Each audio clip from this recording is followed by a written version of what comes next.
Мынау болашақта сәулеттетіп салынатын құлшылық орнының жобасы. Нысан 10 гектар жерге салыну жоспарланған. Көріктетіп күмбездермен көмкерілген Алла үйі заманауи үлгіде салынбақ. Игі бастамаға зиялы қауым мен облыс басшылары қатысып, өз ризашылықтарын білдіріп жатты. Маған берген мәліметке сәйкес, тәуелсіздік алынбай тұрып, облысымызда бар жоғы 68 ғана мешіт болған екен. Яғни 70-ке жуық мешіт болған. Бүгін таңда облыстағы мешіттердің саны 774. Яғни 700 мешітке артып отырмын, Аллаға шүкір. Ал енді ол онымен тоқталып қана отқан жоқ, мешіттер әлде салынып жатыр дегендей міне.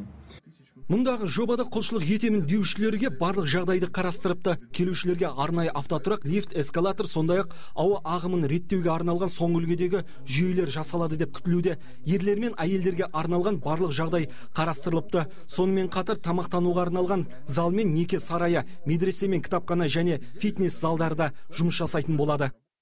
Мән бәна мәсжиден мин мәлихи, бәналлаху лаху қасран фил жәннәти деп Пайғамбарымыз Расулуллах саллаллаху алейхи уассаламның хадисінде айтылады.